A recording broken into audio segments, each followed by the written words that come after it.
আমরা ভালো খাবারগুলো কিন্তু সবাই খুব বেশি পছন্দ করি এবং অধীর আগ্রহে থাকি যে এই ভালো খাবারটা কখন খাবো।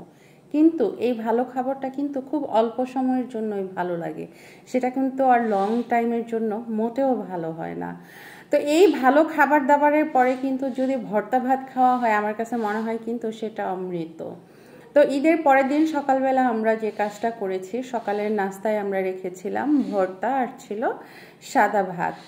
তো আমি ভর্তা রেডি করার জন্য প্রথমে পেঁয়াজ আর মরিচ ভালো করে কষলিয়ে মেখে নিচ্ছি।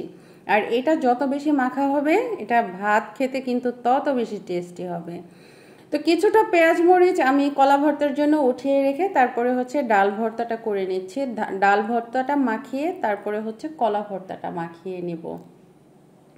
আর এই ডাল ভর্তাটা আজকে খেতে এত বেশি টেস্টি হয়েছিল, ওই যে বললাম না যে ভালো খাবার কিন্তু অল্প সময়ের জন্যই ভালো লাগে, ওটা কিন্তু আর বেশি সময় খাওয়া যায় না বা পর পর কয়েকবার খাওয়া যায় না। তো এই জন্য এই ভর্তা ভাতটা আমার কাছে মনে হয় কি যে ভালো খাবারের পরে একটা বেস্ট আইডিয়া। এটার সাথে ডাল হলেও আরও বেশি ভালো হয়। তো সকালের খাবার যেহেতু, এটার সাথে আর ডাল করা হয়নি, তবে এটার সাথে অবশ্যই ডিম ভাজি থাকবে। আর এই ভর্তা সাদা ভাত ডিম ভাজি দিয়ে আমাদের আজকের নাস্তাটা শেষ করব। তো নাস্তা শেষ করে তারপরে তো আবার দুপুরের পর্ব শুরু করতে হবে। দুপুরের পর্বে ছিল আবার একটু অন্যরকম রান্নাবান্না। এখানে রোস্টের জন্য মশলা কষানো হচ্ছে, মশলাপাতি সব কিছু দিয়ে ভেজে রাখা মাংসটা এখন দিয়ে দেওয়া হলো। আর ভেজে রাখা মাংসটা দিয়ে আবার মশলার সাথে ভালো করে কষিয়ে নিব। তবে একটা কথা কি, যে আমরা যত ভালো রান্নাই করি না কেন, গরু মাংস আর রোস্ট, এই দুইটা জিনিস কিন্তু বাবুর্চিদের হাতেই সবচেয়ে বেশি সেরা হয়। কিন্তু আপনি ঘরে বসেও কিন্তু আপনার রোস্টটা সেই বাবুর্চিদের স্বাদই আপনি আনতে পারবেন, কিন্তু সেটার জন্য বাবুর্চিরা যে মাপে মশলা ব্যবহার করে আর যে মশলাগুলো ব্যবহার করে, আপনাকেও সেটাই করতে হবে, তাহলে আপনার রোস্টও বাবুর্চিদের মতো হবে। তো এখানে কিছুটা টমেটো সস দিয়ে এখন অল্প করে আমি একটু ঝোলের জন্য পানি দিয়ে দিলাম, কারণ মাংসটা যেহেতু ভাজা আর একটু কষিয়ে নিয়েছি।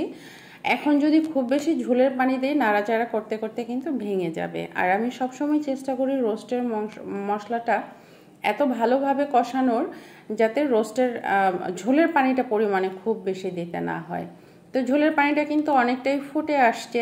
এখন এই পর্যায়ে আমি ভেজে রাখা পেঁয়াজগুলো দিয়ে দিলাম। এখন অনেকের মনে প্রশ্ন আসতে পারে, পেঁয়াজ ভাজা কেন এরকম?